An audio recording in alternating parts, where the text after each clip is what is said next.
Hey, what's going on? My name's Lee Hopkins. My pronouns are he, him, his, and you're listening to the Patterns of Possibility podcast.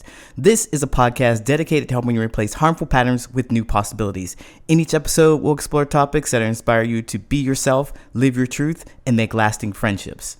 In this episode, we're going to talk about what it means to be rejected, specifically what you do after you're rejected. Do you run away? Well, I hope not. Are you ready? Let's go.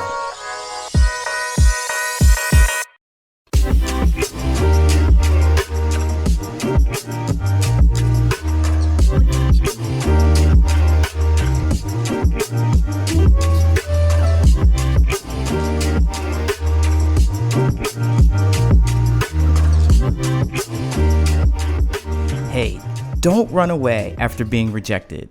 I know it feels awful, and I know it's tempting to just run away from it all. I mean, have you ever thought about a change of scenery and how it would help you make new friends? Of course, if you move, you'll certainly meet new people, but I can almost guarantee you that they're going to be the same kind of people. Now, I know it's tempting to do a full reset on your life, believing that it's the change you need. It can certainly be helpful, but it's not the cure. Take it from me. I moved from Ohio to California to Chicago, where I am now. And since I've been an adult, since I was 18 years old, I've lived in one place for maybe 15 months. I moved and I moved and I moved, and that didn't fix the situation. I would not recommend that you reset the situation, and here's why.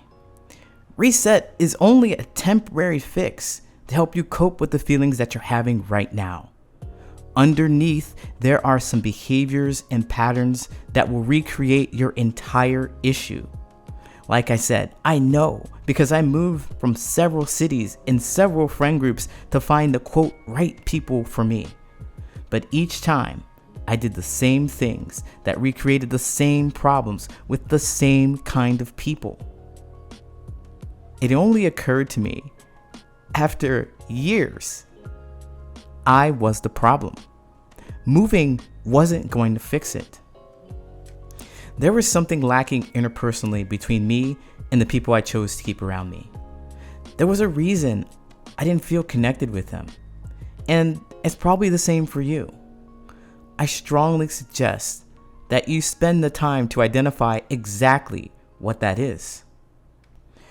Right now, you may be trying to create a friendship or a connection with random people on dating apps or social media, and that just leaves you feeling left out overall. But I want to stress that rejection is the enemy here, but mastering how to recover is the goal. Rejection is a part of life. If you run away from it, you're going to continue to run and run and run. Stop and face it. Because mastering is how you become connected with people. I recommend that you start tackling the uncomfortable feeling that rejection brings with something that scares you. I mean, try tackling something small. Try doing something that you'd be afraid to do. For example, talk to any adult person directly. That is intimidating. That is kind of scary, isn't it? Just a random person directly. But it's going to help you deal with rejection. Try maybe asking someone for something you've never asked them for, just to see how they would react. It's a new and unusual request. They may reject you. But if they do, keep in mind that it's okay and it's part of the process. And then finally, I think this is the biggest dare. Say something you think will get you rejected. Talk to someone and say something off the cuff, because the goal is for you to feel the rejection, feel the feelings that come with the rejection, and don't let them overtake you. Don't run. Face those feelings. The goal is to change your mindset about rejection. When you're rejected, you must realize that you also benefit.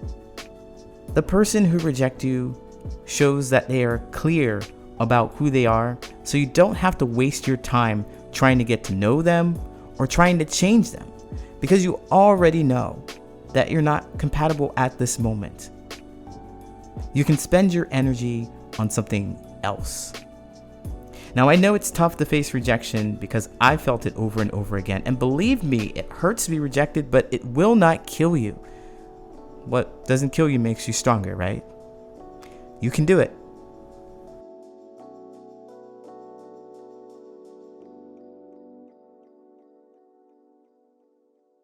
I'll be right back with the Answer Reddit friendship advice question. This week's Answer Reddit question is losing all my friends due to not wanting to be a people pleaser anymore. This Redditor writes, it kind of seems like the moment I no longer want to go with the flow to everything and provide what is essentially free therapy, people no longer want to be in my life. I honestly feel so burnt out from not expressing what I want to do or putting myself first that I'm afraid I'm becoming someone bitter and alone. One of my previous friends used to say that they would always put their career over a relationship, whether it's friendship or romantic. And I thought at the time, she was pretty deeply out of touch with that. She was deeply out of touch with what was important. But now, I've lost all my close connections due to becoming someone different. I just wonder if her words had some merit. Well, Redditor, I would say congratulations to you because this episode's all about rejection and you're feeling it all around. It's so uncomfortable, but you're making your way through it. You're surviving it. And it is bad. It doesn't feel that great, but it is worse. I think you're discovering that it's worse than being someone that you're not, being someone that you don't want to be, being uncomfortable, being that people pleaser because it doesn't feel natural, it doesn't feel genuine, it doesn't feel authentic to you. And so I would say, of course, congratulations that you are going through this process. Now, I know that that might not be what you're looking for as far as congratulations, but it is important to note that when you feel like you're alone and no one's around you, that means you're changing and you're growing. Especially from the group of friends that you've had. You've identified some specific behaviors and patterns that don't make you feel comfortable, that don't make you feel seen, that don't make you feel heard, that in fact make you feel used. And that's not a friendship. And you could see where your other friend says, well, they put their career over their other friendships or romantic relationships. But I wouldn't advise that you do that either. Not your career over your friendships or romantic relationships or anything like that.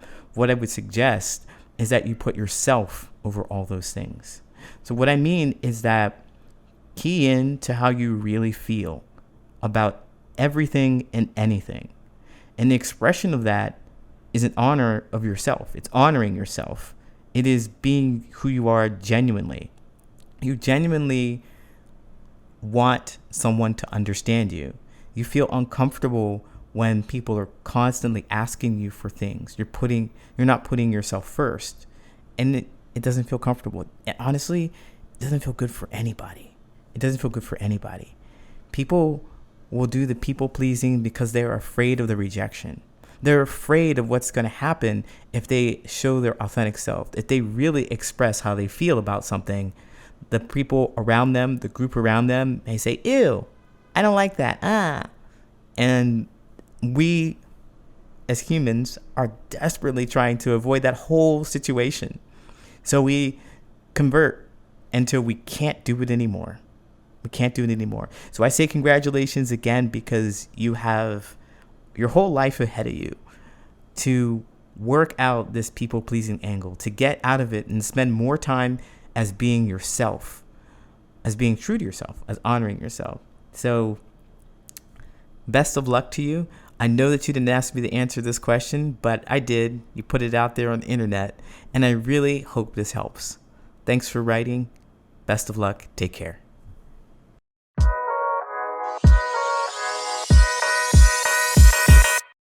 My name is Coach Lee Hopkins, and you have been listening to the Patterns of Possibility podcast. You can find me at patternsofpossibility.com and on all social media at Patterns of Possibility.